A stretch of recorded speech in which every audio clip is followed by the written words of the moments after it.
Prince Edward Island. They are half an hour, so they would be 7:30 now. Oh wow, we're live. Good morning, everybody. 6 a.m. on the 18th of March. Welcome to the Mighty Morning Mighty Morning Meetup. Mighty Morning. Let us know where you're watching from. I'm in Central Florida. Dr. Kiltz is up in New York. Syracuse, New York, Skinny Alice, New York. I'm supposed to be going to the West Coast tomorrow to go to Palm Springs. I'm working on it. Yay.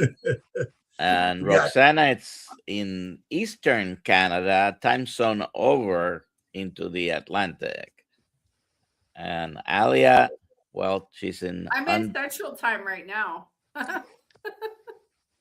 Nice. Happier I get to be on Central. I just wait 5 for my a.m. to show up. Yeah.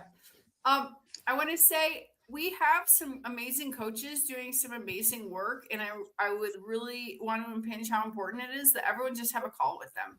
They are so good. I was talking to some of the clients yesterday, and they are so happy with these calls that they're getting. So there you go. We all can use someone to talk to. And the Kiltz Health coaches are not, it's about mindset. It's about mastery, and whether it's keto or carnivore, fasting, faith. What else is in there, Dr. Nelson? Well, we talk about science. We talk about coaching skills. In the course, we even talk a little bit about the legal ramifications and marketing. And here's one of our coaches. Good morning, Leon. There you go. Roxana, how you doing today? I'm tired. No, I just came back from COSI, and that's like way over on the other side. In Vegas. Yeah, but it was so much fun. It was a really good event. I have to say that. It was a really, really good event. Do you have any other announcements, Alia? I don't, except I just want to say, Jennifer Edwards, email me and I will get you the information on how to be a coach. There you go. And isn't it on, they can also go to Kiltz Mighty Tribe and Kiltz Health. There's a button probably right in the top. I want to be a coach. And if we get everyone in the world, the coaches like that, everyone controls the universe. Yes, masters of the universe. Love it. There you go. The next month we'll be screening the cholesterol code film. Did you have a chance to screen the cholesterol code by any chance, Roxana? I didn't screen it. Like, the area where I live is very slim, populated. Well, but I did see the he didn't show anything on the conference. No, they did. And I went there to the premiere with all these amazing people that were featured in the movie. And Dr. Berry was there. Dr. Sean Baker was there. That was pretty great. All right. So KiltzMeetup.com. You can find all this information. April 6th, cholesterol screening. April 11th with Christopher Brandling. Dr. Kiltz and I will be at both of those. Next day, April 12th, Queens, New York meetup. And then cholesterol screening in Orlando on April 22nd.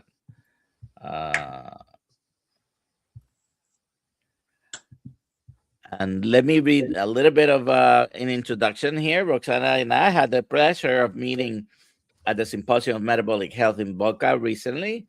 And her journey is incredible. She went from 350 pounds and being insulin dependent, completely reversing her type 2 diabetes and her non-alcoholic fatty liver disease through basically a carnivore diet. She's a fellow metabolic health practitioner and a nutrition network practitioner, and she's got all kinds of titles. What's the label for the Kiltz Mighty Tribe coaching? Kiltz Health Certified Coach. That I will be adding soon. See. Excellent. I gotta like write that down. All right, cool. If you have a chance, Alia, bring up the logo. Yes. Yeah, I will. Okay. I All right. will. Let me get that going. Roxana, go ahead, introduce yourself. Give us a little bit of your story and your background, who you are, and all that. And if you have any questions for Roxana, put them in the chat, please. Yes, so I started in my mid-20s with inflammatory arthritis, and all of a sudden, my life changed. From being really active, athletic, and everything, I couldn't walk, I couldn't move, and I started gaining weight. Actually, before I got married, I gained like 30, 40 pounds within a very short amount of time. And then I had to listen to the doctors, of course. So they said, "Oh, you have rheumatoid arthritis, so you don't want to eat animal foods. You don't want to eat saturated fat. You want to eat plant-based fats because they don't fuel the inflammation like the animal fats do." And that totally made sense to me because everyone said so. And I was put on strong medications because I wanted children. So I was on cortisone for about 10 years, and I started gaining weight.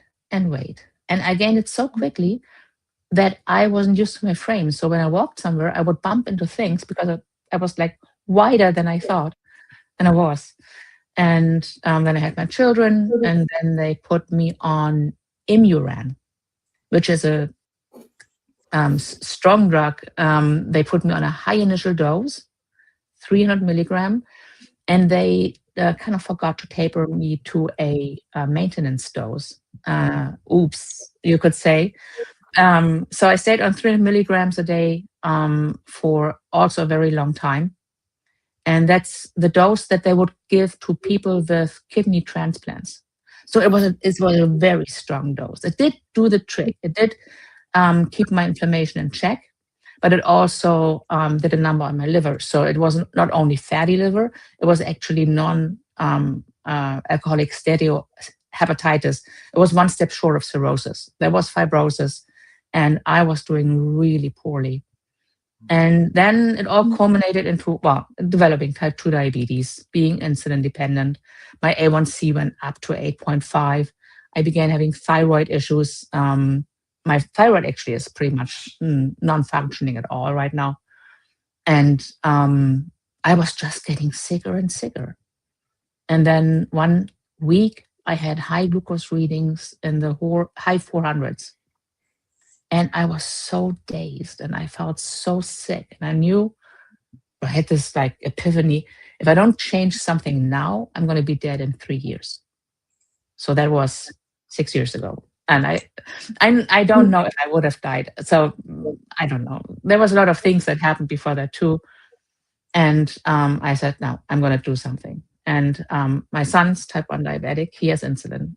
And I went into his room in the middle of the night and said, give me some of your Humalog I need and the syringe. And then in my weary head, like being really, really high on glucose for a week straight, I calculated the dose, I injected, and I was already on long-acting insulin, but not on short-acting insulin. And then I thought, oh no, like what if I calculate this dose wrong? And I know how you can, well, it's very easy to take too much insulin, and that's very, very dangerous. So I called a friend in Germany who was on his morning commute. I told him what I did, and he did some calculations. He said, oh, you're probably fine, but don't fall asleep, like check every half hour and watch this guy. And his name is Steve Finney, like look him up on YouTube. And I thought, oh, okay, I can do that. And so the first video I found was a lecture by him, a 1 hour lecture, and then there was followed by another hour lecture. It says keto right in the title. And I was like strict against keto because when my son was diagnosed, they told me that's dangerous. He needs carbs to grow. He was 8 when he was diagnosed. He needs carbs for his brain to develop. He will resent me when I put him on keto, like all that. They really scared me straight of putting him on keto. And I thought keto was just like unhealthy. And so I didn't see keto in that title. I watched the video and it all started making sense. It clicked. Like, okay, this is my problem. This is why I'm not losing weight. This is why I'm feeling so sick. And maybe I should give this a try. And so my sugars never dropped too low. Next morning, I get up and tell my husband, I'm doing keto. That's it. That's going to help me get better. And well, he said, well, no, don't talk to your doctor first. And I said, like, crossing your fingers behind my back. Yeah, I will talk to her first. And the good thing was when I talked to her, like with a stack of papers, was that she said, I'm all for it. Like, give it a try. And the changes were just amazing.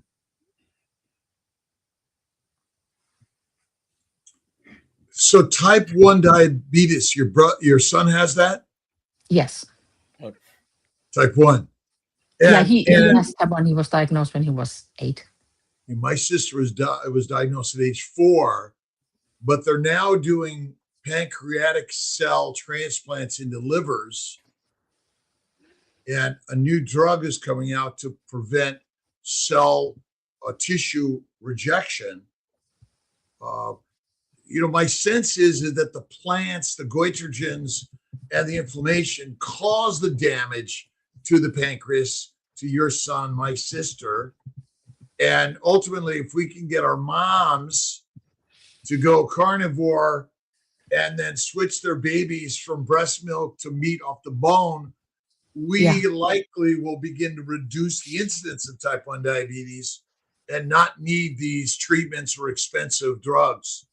And it's the goitrogens. These are plant toxins that basically plants or live organisms don't want to be eaten. And so tell me a little bit about your coaching certifications and how that has changed your life and your purpose. So when I lived through the changes, I knew I had to talk about this. And I found a Facebook group, and I was very active on social media. And people were obviously put off because they don't want to be told, you can't have that cake. And then they gave me compliments like, oh, are you a doctor or what? I mean, obviously, like they meant it sarcastically. But I thought, actually, like if I get some credentials, I might help people better. So the first thing I started was going to these low-carb conferences, Low Carb USA. And there I learned about metabolic health practitioner. And then I thought, that's a great start. And they have a fantastic program. So shout out to Pam and Doug. They are doing excellent. And the Nutrition Network, they do the courses. So I started getting certified. And then as soon as I was certified, I thought, okay, now I'm ready to coach. And that's what I did. I never have a lot of clients because I do this on the side. I have my day job and then I have my coaching thing. But it is so much fun to be able to help people actually get better. It's so fulfilling. And when I talk to people, like, okay, how do you sleep at night? Help these people to save their lives. And I feel that now sometimes too. When I help someone, it's I can't cross it, like check it off my mind at night and then just go to sleep. It's just amazing. So yeah, coaching has become a big part of my life now. Do you find you can't turn your brain off with the stories you've learned and how it's helped you, and you just kind of like feel like you just got to shout it out from the top of the mountaintops? Yes, I'm a very mellow person. Like I'm almost, I would describe myself as an introvert, but when it comes to talking about keto, I just can never shut up. And my form of keto, I say keto, but it's actually like mostly carnivore. I guess most people do better like easing into this. They start with keto and then they will gradually or naturally move toward ketovore and carnivore. What about fasting? Do you talk much about fasting? Do you think it's something that we've just sort of not utilized, but it might be one of the most amazing things that everyone could utilize, no matter what diet they're currently on? So when I went into the space, I thought fasting was like the stupidest idea. I thought, like, who would on purpose starve themselves? Like where's the fun in that, and where's the benefit in that? I didn't think, like, other than eating less, which I'm kind of iffy on, moving more, eating less. Like, oh, that was no go for me. And so the first 7 months on keto, I dropped my insulin requirements from 50 units to almost 0, and then they went up again. And then I thought, oh, well, it doesn't matter because now my A1C is 5.2, so I'm good. And then someone told me on social media, no, you're not good. You're on insulin. Like, that's bad. And I said, oh, what do I do? So I didn't meet him in person, but I did find Dr. Jason Fung. And he had this lecture, 6 hours, 6 parts, and talks about how fasting actually helps. 6 hours, I would say, like, every minute worth in gold to watch that lecture. And then I understood, okay, no, I actually need to fast. I didn't need to, like, fast days, but 16/8. So I started that. And at that time, 7 months in, I was already fat adapted. So I wasn't hungry. I didn't snack. I just had my 2 meals and actually, like, a little, not a night snack, but something I had just before sleep, a apple cider vinegar drink. And within 2 weeks of doing that, I was off insulin. And I've been off insulin since. So that has been like a major shift from fasting insulin of over 60 to now around 10-ish. There's still room for improvement, but it's a very different story. Fasting is like keto carnivore on steroids, basically. You add a completely extra layer that's very powerful. So I'm all for fasting, but I would never start someone like, okay, you're going to eat keto now and you're going to also time restrict. I think people have to also ease into this and be ready, especially not being hungry. It's such a radical, because what's the standard dietary recommendations? And I don't know if you guys have a pyramid in Canada. What's the pyramid in Canada? It is obviously everyone adopts the American system. So we have also the same plate thing where half of the plate is, 3/4 of the plate is carbohydrates, and the last quarter is lean meats. And so it's basically starving people and not giving them the nutrients they need. And I just lost my train of thought. So we talked about the fasting issue. Oh yeah, the meals, 5 to 6 times a day. You eat every 2 to 3 hours to make sure that your insulin stays up. It's the most horrible advice. So, it's kind of, if you're doing a snack, it should be steak with salt, and dry age is always the best, and it lasts forever. Pretty amazing. Our meetup we had 2 months ago, I still have dry aging steak that looks like a hockey puck now. I just slice it up and chew it. And my nephew Will brought some homemade jerky, which was pretty much like leather, but you chew on it, and it's just like, it's kind of must be what our ancient brothers and sisters did, 50,000 years ago. They weren't carrying lettuce in a satchel, right? They were the loin of the lamb, right? It must be that. And that's so a protein bar right there. It's kind of interesting because we either eat animals or plants. And I'm working to get the concepts and ideas that we don't eat protein, we don't eat sugars, we don't eat fat technically, we eat animals or plants. Yeah. And what toxins come from this piece of ribeye? Well, not the glyphosates, not all that. Right? Like nothing, right? No toxins. No oxalates. Oxalates, phytates is like, and Papa is saying his 1-year-old granddaughter loves to eat beef. I'm getting hungry. Well, I mean, the food pyramid is. I actually did a conversation about the food pyramid, trying to sort of summarize all the healthy my plates and all this stuff. It was like complicated, and I think about our world in keto carnivore.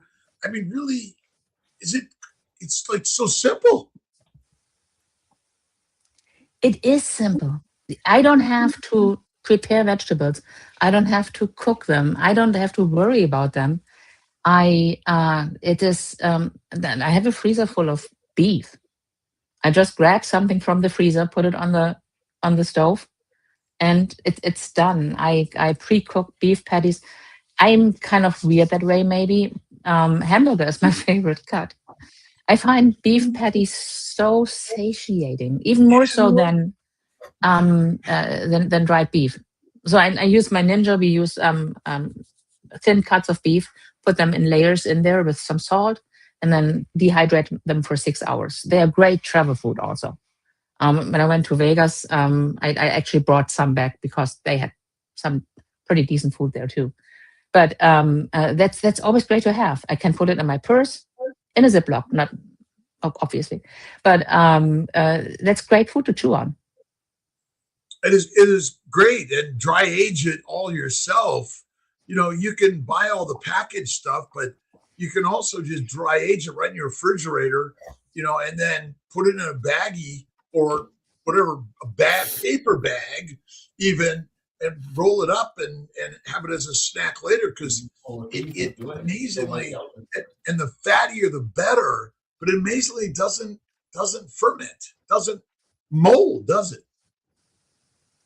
I put mine in the freezer, and when I get ready to go, I take it out.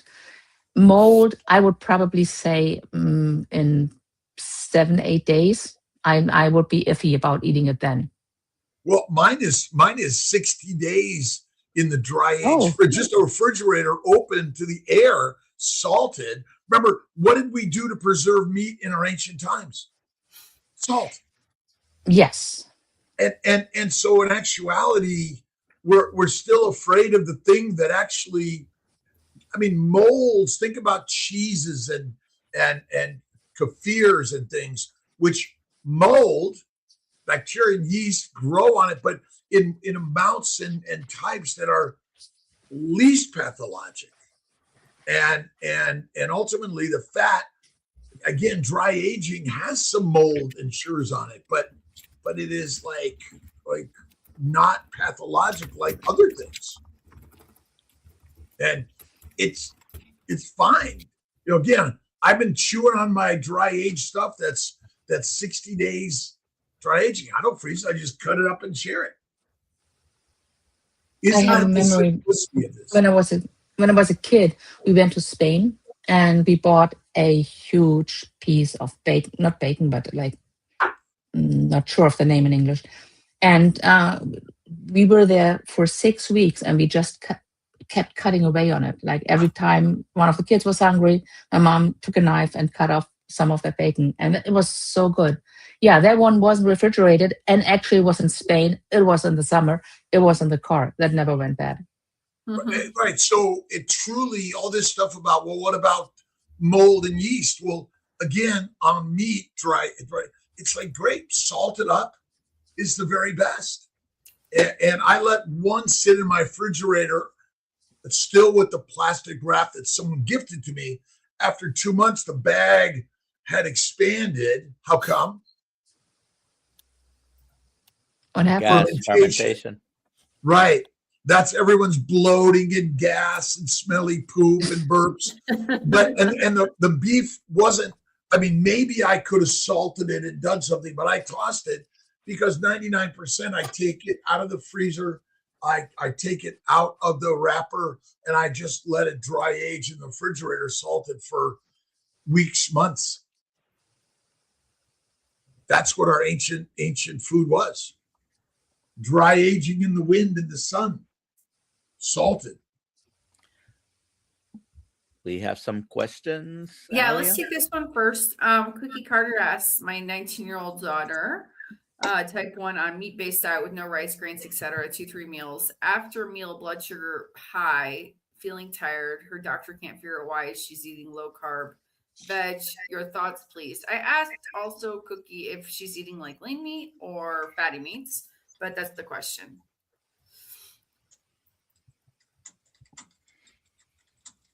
Who would like to? Sounds like would be a good thing to discuss with one of our coaches. Sounds like an amazing question to go over with the coaches. Yeah.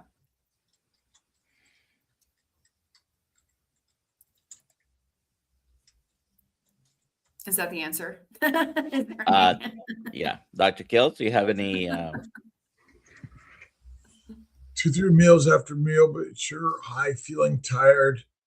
Doctor can't figure out why is she. Your thought. Well, okay, so low carb veg is plants. Remember, plants and low fat is deadly for humans, fermenting. And take a nap when you're tired, but basically when you eat lean meat and plants, I don't care. This low carb veg is all BS. Carbohydrates are sugars that are on both in animal meat and in plant cells. And most keto carnivores eat a low fat diet because most of their meat has been already cut off of all the fat and it's cooked, rendered the fat, and you're fermenting. That's what's going on. And, all these things, low carb veg, there's no such thing as that. That's the myth. Potatoes and kale are both made of the same thing, sugar.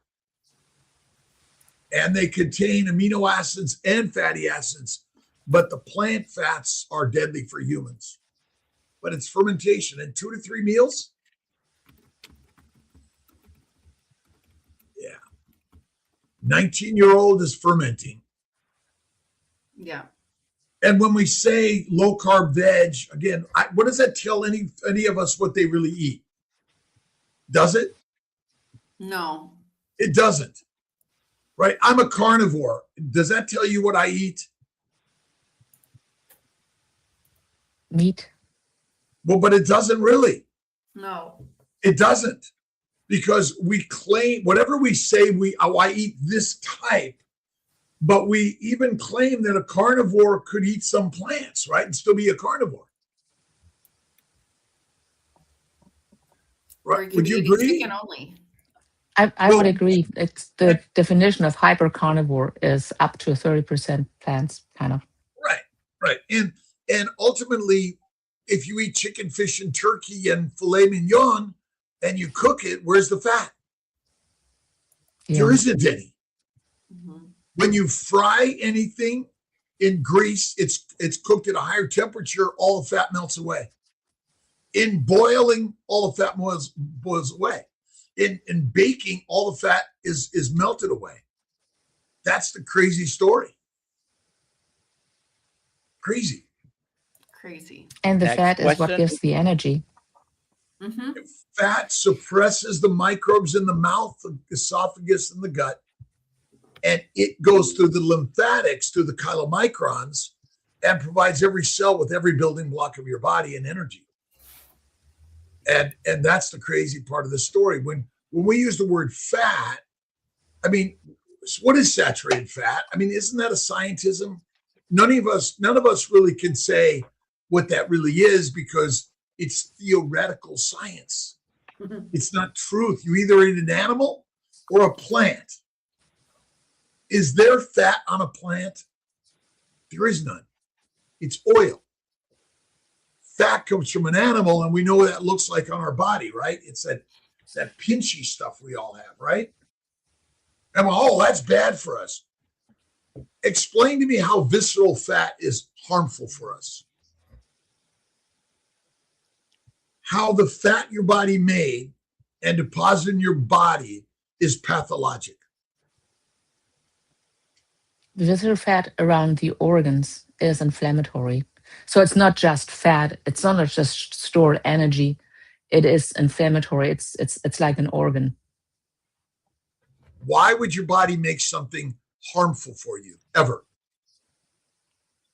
That is kind of like an interesting question, because the body makes glucose, but if it makes too much, it's not good. And I would say the same for visceral fat. If it's too much, it's not Your good. body never makes too much sugar. You consume too much sugar. All the sugar you measure that's abnormally high is dietary sugars. Insulin is a digestive enzyme, not a sugar modulating molecule. It doesn't balance your sugars. It takes digestive sugars in the liver and makes fat. Because if a bear doesn't gain 1,000 pounds, you think that 1,000 pounds is only subcutaneous fat? It's visceral fat. Because the visceral fat is like the suction directly to every cell. So what if our science is actually wrong?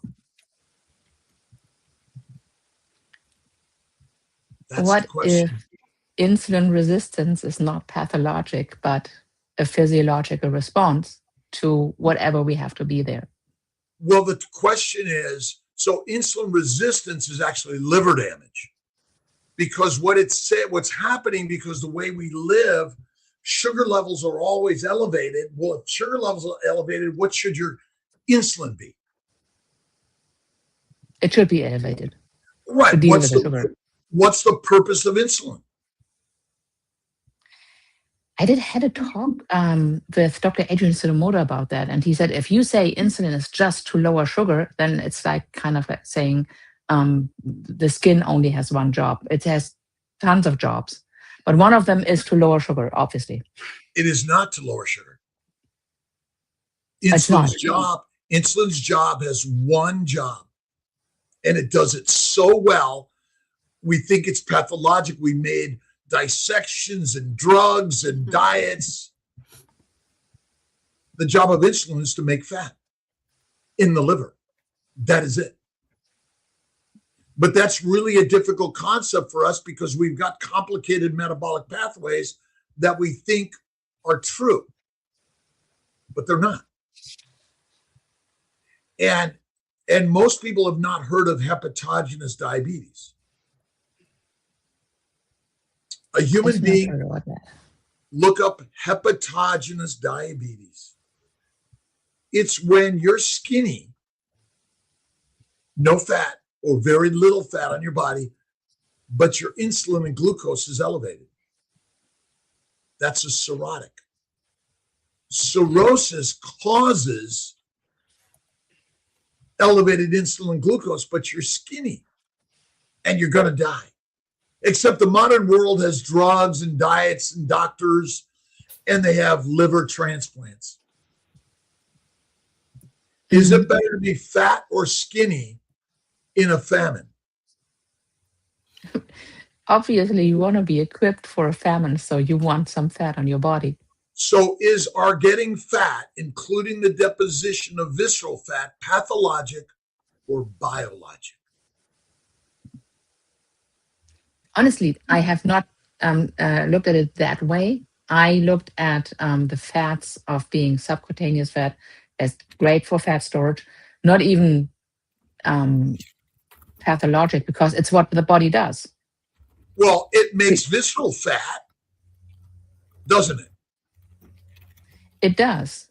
Why would it be pathologic?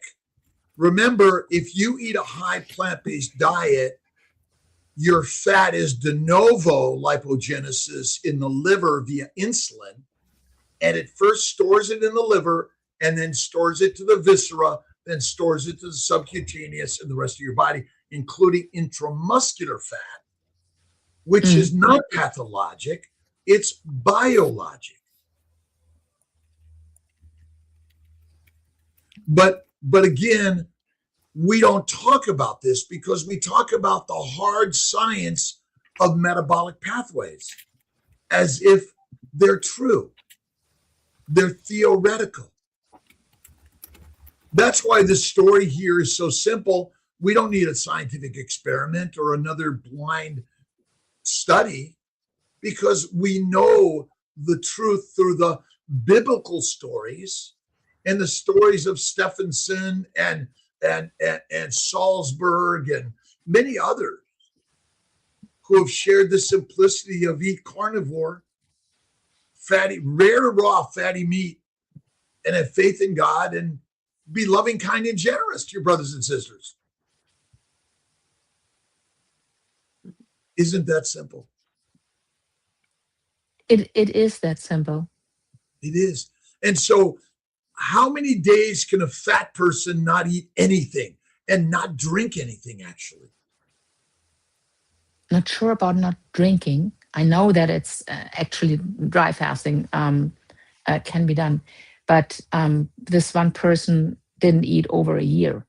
That's correct. And lost a lot of, no, they didn't. Well, how about a bear that hibernates for 6 months or other animals that hibernate, migrate, gestate, or nest for months to years? What's their fuel? Only one Their thing. body fat. Yes. So why does it take us? Why is it so hard to lose weight? Insulin is high. No, it is not. No, I mean when insulin is high, it's hard. No. Insulin does not block fat utilization for energy.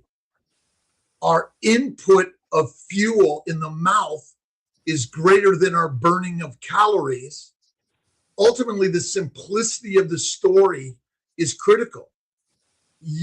A bear hibernates 6 months and gestates 4 baby bears, doesn't drink, eat, piss, or poop, and they lose no muscle mass or bone mass. What do they lose? Body fat. Yes. And if you don't eat for 6 months, what do you lose? Body fat. That's it. You don't lose muscle mass. You lose intramuscular fat, but you think you're losing muscle. You do once you're cachectic, sarcopenic, and cirrhotic, but it's not the muscle cells you lose, it's the fat. And we are fat phobic even as carnivores. I actually heard that in Vegas. I see many of my carnivore friends overcooking their meat, the fat is gone, and they cut it all off and they leave it on their plate. Is it better to eat fat or lean meat? The thing is, I think maybe this is why hamburger is my favorite cut, because I don't see the fat. I don't like the squishy bite to it. But how do you cook your meat? I fry it in the frying pan. Where does the fat go? Some of it goes in. Some of it goes in the pan. Almost, yeah, but it's rendered fat now. It's not the same as intact adipose tissue. You glycate it, you burn it, you damage the molecular structure of the systems, and ultimately, this is the problem. Most meat you eat already is leaner than you know, because when you killed the beast, you ate the raw fatty meat, the blood, the organs. Again, we're all, even Kiltz Mighty Tribe certificate or coaching certificate, we're making a story out of simplicity. It's better to eat fat because you do not utilize muscle proteins. They come from adipocytes, the glycocalyx, which is radical concepts and ideas that the liver king, right? And it's simplicity. Obesity is not a disease. You can go carnivore fasting for 2 weeks. You clear the gut of the poisons and the microbes. You will go like, oh shit, I've never felt better in my life. Right? Absolutely. And we love all the metabolic pathway stupid shit. But do you think the science has really made this complicated? And really, it's dumb, stupid, simple stuff. I mean, Ken Berry's out on the farm raising sheep and eating primarily just the meat. As he's, we've made it complicated, but basically is every single disorder, the 17,000, how many codes are there, Dr. Nelson, for diseases? I don't even know the number. There's not only the 17,000 basic disorders, but then there are all the added codes that make it like, I don't know.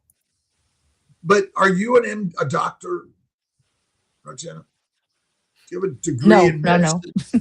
Are you a healthcare doctor? I mean, really, has the science and healthcare system made us healthier or sicker? So from what I see, the healthcare system is more set up to treat than like the symptoms and not the root cause. So since science and medicine has gotten involved in our health systems, are we getting healthier or sicker? We're getting sicker. I mean, the obesity rate is going through the roof. Right, but why is the obesity getting higher? Is it pathologic or biologic? I would say it is the poisoned food supply. Well, but no, it's the food supply is not poison. It's biology to get fat because the brain says freaking shit with all of this stuff going on in the world, and it's a perpetual fall. And so when the feast of the fall was available, what did you do? You would eat. You ate. Yes. And so are we not living in a perpetual fall? And you and I have just been plopped down in like August, September, and all the fruits and vegetables are there for our taking. And if you don't eat them when December, January, February comes, you're freaking fertilizer. Yeah. Oh, they're now available 24/7. And right. So not only that, but they're also much sweeter. Right, but let's say, I mean, is that pathologic or biologic that you want to eat so much? That's biology. We just talked about that. Also, there's nothing wrong with us overeating. It's biology. The problem is we're plopped down in a world of constant fall, not constant spring. Yeah. The spring is we're on a hunt. We're going after the big animals. But by time August, September shows up, we're basically, the stores are full of all the ripe fruits and vegetables. And if you don't eat them, you're an idiot. And what are the odds a big bomb's going to be dropped somewhere in this world? They're already dropping them, are they not? Mm-hmm. How many people are leaving the war zones for safety, but there's no food? And then the world is shipping grass and grains to them, and they're getting more diseased, and we're claiming it's some scientific, complicated story. It's biology. Rare to raw. Questions? Fatty meat. Let's go at it. All right. Let's see. There's only a couple of questions. I think I lost some questions. I'm sorry. I seem to have lost some questions. Jennifer Edwards asks, what do you typically eat in a day? That's for Roxana. That's for me. Yeah. I typically grab something from my freezer and fry it. I'm almost afraid now to say that I fry it, but no, I'm not a fat phobic, but I don't like the squishy feel of it. So I have either steak or hamburger patties. I do make chicken wings that I then freeze, and I'm just very. I'm not a great cook, so I like it very simple, and whatever is left over, if there's leftover, I put it in the freezer and then just warm it up. I'm a bad cook. I don't cook. Again, I hunt, kill, and eat, and ultimately this is still not enough fat, in my opinion. Yeah. And we're meant to eat the fatty meat. This is it. And we don't do it. Carnivores cook their meat, the fat is rendered and gone. That is a simple story. And remember, the fat is gone. What are you left with? Sugars and amino acids, which both of those go to the liver and require what molecule? Insulin. I did realize one switch though. When I was in Vegas, the steak they served that had fat, visible fat, and I'm usually not drawn to that. And this time it didn't bother me. So I think I'm kind of like, no, I'm not switching camps, but I'm less bothered by visible fat. And well, aren't we bothered by fat? You just said it. I'm less bothered by visible fat. So when we see fat people, what do we think, even in the carnivore world? They eat too much. They eat too much. So fat. you judge them. We've now compared, criticized, or complained. No, not me. No. I know. No. But again, you said I'm less. I'm less. You didn't say I'm not fat phobic. We're all this way, by the way. We all look at fat because we've been implanted with fat is bad. But in the ancient world, if you're not fat, and when it comes to like December, January, you're screwed. Yeah. And so yeah, I meant like in the steak itself. Right, but when we use the words, my thought is, we still judge fat people. It's the biggest problem in modern medicine. I think that is a problem. I think maybe my perception is a little different because I came from over 300 pounds and I kind of intrinsically know it wasn't my fault. It's so when I see someone who's overweight, and I'm still overweight, when I see someone who is very obese or overweight, I do. Oh, thanks for showing the picture. Yeah, I don't see them as weak people. As I don't judge them, but most people actually do. The thing that she looks great, right? She's beautiful. Amazing. And I think that this is the most important thing. But how do you feel on carnivore, even though you're not a BMI of 22? I feel more energetic. I feel like I have purpose. I feel I can just go out into the world and do things. I can go to Vegas, to Cosi, and travel. I'm not bound to my home. I came from a place where I had like no energy. And when I mean no energy, like I had plenty of stored energy on my body, but I meant like I had no drive, no motivation to do things. And that has completely changed. Now I want to do things. And I do things. I go out. I help people. And what I've never imagined was actually standing up in front of a crowd of people and talking to them. At COSI last year, I was one of the citizen science speakers. That's just amazing.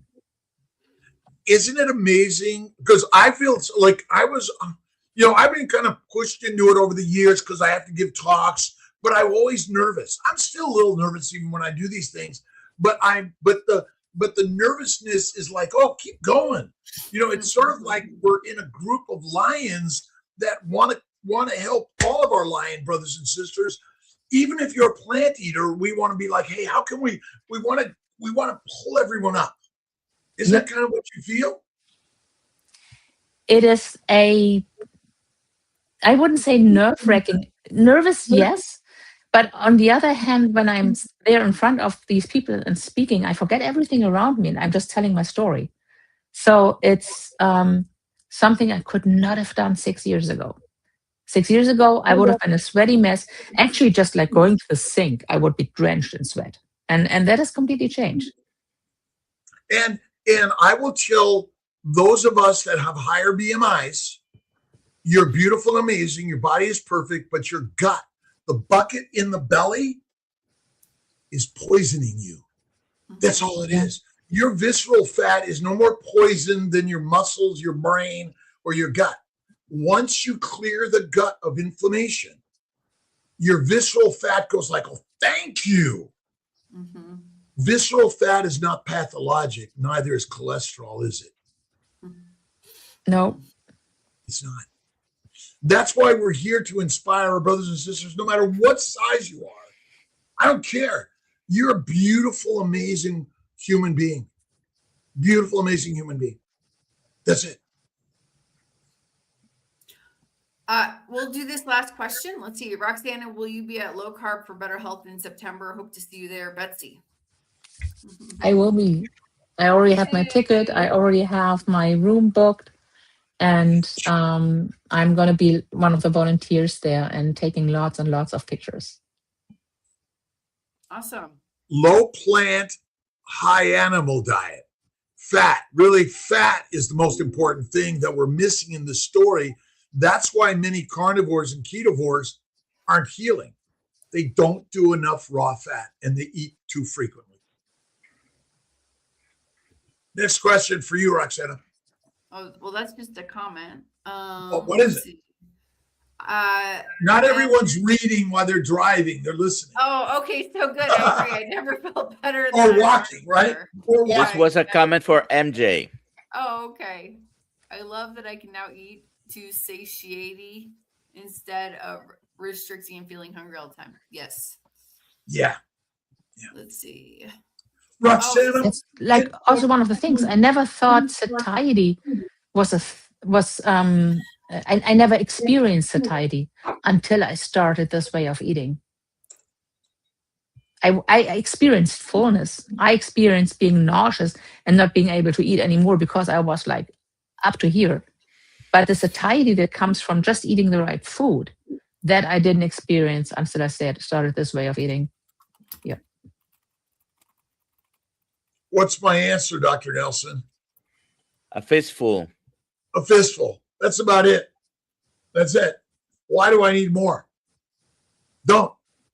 And this idea you're under eating is all BS. Eat till you're full, move on. That's it. And again, if you're about to go through a famine, like there's something going to happen, eat up, by the way. Get fat. Yeah. Get fat. Okay. Oh, we got a few more minutes. So what about this question? Catherine Byrne, thoughts on butter bites? Should they be limited?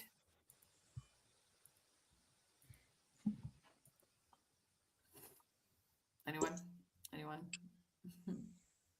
Roxanne? I do raw butter. I do raw butter, cold, frozen, salted, or refrigerated. What do you do, Roxanne?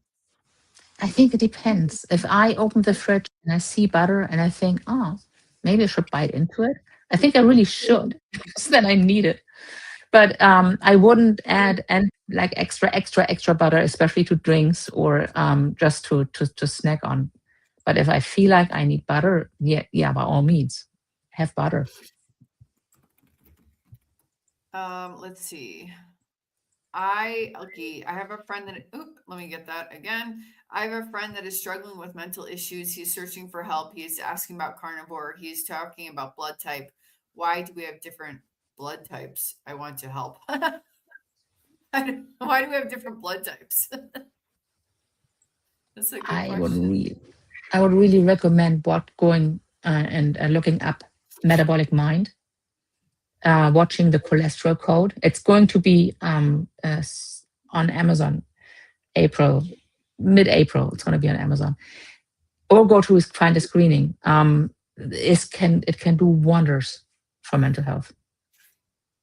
What causes mental health problems? I, in my uneducated opinion, would say that it is not a disbalance in the brain, but it's the brain not getting good nutrition. If the brain has good nutrition, whatever you put into the brain, then it will be healthier. And now the question is, what is good nutrition? Oh, the good fuel. Well, Body a meat. proper human diet. It's inflammation is the cause of all disease, and depression, anxiety, suicidality, criminality, and is all inflammation. And basically, it's a plant protein, low animal fat diet, and microbes fermenting in our gut. Isn't that simple? Inflammation. It's not. I don't think it's mitochondrial lack of making ATP. It's the poisons that are made by the microbes in the plants that are damaging the post-translational modification of proteins. And the majority of them are glycosylated. And none of us are talking about that very well, I don't think. But it is helped by a keto and or carnivore. Hit another one, Alia. He can't have it. He cannot have it. He does not deserve it. He doesn't deserve it. The first time in over 2 years, I think. Oh my God. Okay. He gets a hat anyway. Maybe we'll get him one of my Instantly, I got one. Oh my God. Tommy Tucker, congratulations. Email me, alia@drkiltz.com with your address, and we will send you a Kiltz Mighty Tribe hat. All right. Well, any other questions for Roxana? We got a couple more minutes. Don't hit it too quickly. We got Roxana here. We got to get the most out of her. She's amazing. She can come back again. Let's see. Here we go. I highly recommend this documentary, The Cholesterol Code. If you have mental health issues, watch it. April 6th and April 22. Look and meet up. Dr. Kiltz, KiltzMeetup.com. 82-year-old male, stage 4 lung cancer, no treatment. The doctor says, eat anything to gain strength. Would you suggest this for quality of life? Anything versus animal fats, proteins? Eat the fatty meat. I saw that presentation at Low Carb USA about a long-term GBM survivor. That's the brain cancer that's really aggressive. And she, going on her protocol, which wasn't typical keto, but it involved other things, had her NED, no evidence of disease, within, I think, 8 months or so, where before surgery and radiation left her with a speech impediment. So there is something to it. I'm not going to say this is gonna be an all cure for everyone, but I would definitely give this a try. Sophia Clemens in Hungary, great, but really a fatty meat fasting, fatty. So this idea you need protein. Are there sugars in the meat we eat? Glycocalyx. And so this idea of essentials is all BS, but fatty meat is the healthiest thing to eat. And fasting will help reduce the inflammation in the gut. Go from there. What's the question? It says, what's the best source for studying the glycocalyx? And I know you have a bunch of books, but what about your book, Kiltz's Keto is Carnivore? Well, of course, all of them. But essentially, there's the sugar code. There's glycobiology introduction. And the one you can get for free online at Cold Springs Harbor Laboratory Press is Essentials of Glycobiology. And and post-translational modification of all proteins is the most important thing that we don't talk about. And hepatitis, diabetes. So, but yeah, we'll put those listed on our Kiltz Health and drkiltz.com. I think they're there, but just take a look. You gotta go. Yep.